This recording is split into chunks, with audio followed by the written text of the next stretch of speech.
हरे कृष्ण भक्तों, हरे राम भक्तों। जैसे कि आप जानते हैं, जिस पर कृपा राम की हो, जिस पर कृपा मेरे प्रभु राम की हो, उसके सारे संकट दूर हो जाते हैं और भगवत में उसका मन लगना शुरू हो जाता है।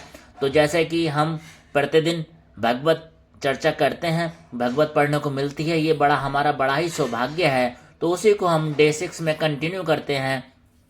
वैपुत च शरीरे में रोम हर्ष च जायते गांडीवीवम स्त्रैसते हस्तात त्वक च एव परिहदते। अर्थात अर्जुन श्री कृष्ण भगवान से कह रहे हैं, हे हे प्रभु, मेरा सारा शरीर कांप रहा है, मेरे रोंगटे खड़े हो रहे हैं, मेरा गांडीव धनुष मेरे हाथ से सरक रहा है और मेरी त्वचा जल रही है। अर्थात शरीर में दो प्रकार का कंपन होता है और रोंगटे भी दो प्रकार से खड़े होते हैं। ऐसा या तो आध्यात्मिक परमानंद के समय या भौतिक परिस्थिति में अध्यात्म भय उत्पन्न होने पर होता है।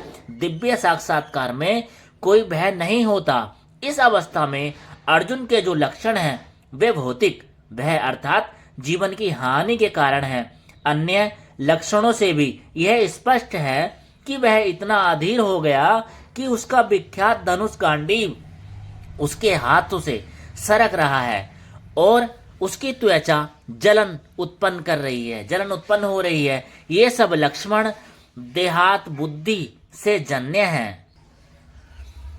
न च सक्रोमी अवस्थाम तुम भ्रामति इव च मैं मन निमित्तानि च पश्यामि विपरीतानि केशव।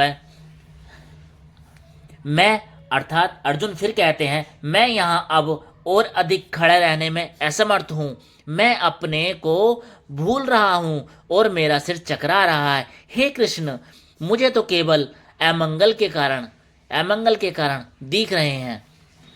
तब उसकी स्थिति को जानकर ऐसा कहा गया। अपने अधैर्य के कारण अर्जुन युद्ध भूमि में खड़े रहने में असमर्थ था और अपने मन की इस दुर्बलता के कारण उसे आत्म विस्तृति हो रही थी। भौतिक वस्तुओं के प्रति अत्यधिक आसक्ति के कारण मनुष्य ऐसी मोहमयी स्थिति में पड़ जाता है। भयाम द्वितीयाभिनिवेशता स्यात्। ऐसा भय तथा मानसिक असंतुलन उन व्यक्तियों में उत्पन्न होता है जो भौतिक परिस्थितियों से ग्रस्त होते हैं।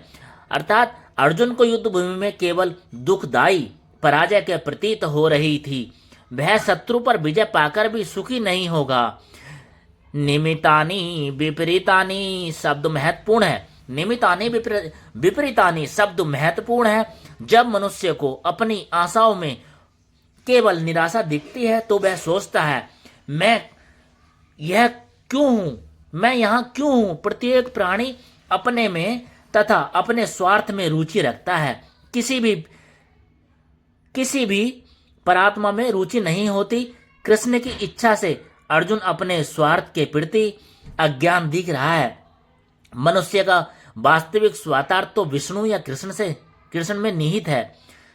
बुद्ध जीव इसे भूल जाता है, इसलिए उसे भौतिक कष्ट उठाने पड़ते हैं। अर्थात यहाँ पे हमें तात्पर्य मिलता है कि इस भौतिक जगत को ही संसार नहीं माने। अध्यात्म बल सबसे बड़ा बल होता है और अध्यात्म का ज्ञान ही आपके सारे पर्दे खोल देता है। अर्जुन ने सोचा कि उसकी विजय केवल उसके शरीर के कारण बन सकती है, उसके शोक का कारण बन सकती है। न च श्रेयोपासामि हत्वा स्वजन्माहवे न कांडे विजय कृष्णा च राज्य सुखानी च। हे कृष्ण, इस युद्ध में अपने ही स्वजनों का वध करने से न तो मुझे कोई अच्छाई दिखती है और न मैं उसमें किसी प्रकार की विजय रखता हूँ, राज्य सुख की इच्छा रखता हूँ। अर्थात यह जाने बिना कि मनुष्य का स्वार्थ विष्णु या कृष्ण में है। सारे बुद्ध जीव शारीरिक संबंधों के प्रति यह सोचकर आकर्षित होते हैं कि वे ऐसी परिस्थितियों में प्रसन्न रहेंगे। अतः हमें यहाँ सोचना चाहिए कि हम अगर हमारे पास अध्यात्म है तो हम हर परिस्थिति में खुश रह सकते हैं। ऐसी देह बुद्धि के कारण वे भौतिक सुख के कारण को भी भूल जाते हैं। अर्जुन तो क्षत्रिय है, क्षत्रिय का नैतिक धर्म भी भूल गया था। कहा जाता है कि दो प्रकार के मनुष्य परम शक्तिशाली और ज्वललायाम सूर्यमंडल में प्रवेश करने के योग्य होते हैं। एक तो क्षत्रिय जो कृष्ण की आज्ञा से युद्ध में मरता है, तथा दूसरा सन्यासी जो आध्यात्मिक अनुशीलन में लगा रहता है। अर्जुन अपने शत्रुओं को भी मारने से विमुख हो रहा है। अपने संबंधियों की बात तो छोड़ दें, वह सोचता है कि स्वजनों को मारने से उसे जीवन में सुख नहीं मिल सकेगा, अतः वह लड़ने के इच्छुक नहीं है। जिस प्रकार की भूख न लगने पर कोई भोजन बनाने को तैयार नहीं होता, उसने तो बन जाने का निश्चय कर लिया, जहां वह एकांत में निराशापूर्ण जीवन काट सके। अर्थात भगवान श्री कृष्ण से कहते हैं, अर्जुन कहते हैं कि हे कृष्ण, मैं युद्ध नहीं करूंगा, इससे तो अच्छा मैं कहीं एकांत जगह में अध्यात्म ज्ञान ले सकूं और भक्ति में लग जाऊं। किंतु क्षत्रिय होने के नाते उसे अपने जीवन निर्वाह के लिए राज्य चाहिए, क्योंकि क्षत्रिय कोई अन्य कार्य नहीं कर सकता। किंतु अर्जुन के पास राज्य कहाँ है? उसके लिए तो राज्य प्राप्त करने का एकमात्र अवसर है कि अपने बंधु बांधवों से लड़कर अपने पिता के राज्य का उत्तराधिकार प्राप्त करें, जिसे वह करना नहीं चाह रहा था। इसलिए वह अपने को जंगल में एकांतवास करके निराश एवं एकांत जीवन बिताने के योग्य समझता है। तो ऐसा नहीं करना चाहिए। भगवान श्री कृष्ण कहते हैं कि अध्यात्म पहले अपना कर्म है, सबसे पहले कर्म को रखा गया है, अर्थात हमें अपना कर्म करना ही पड़ेगा। हरे कृष्णा प्रभु हरे राम।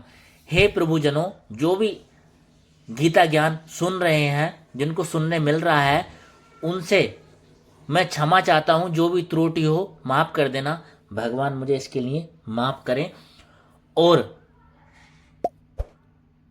मेरे को सद्बुद्धि दें।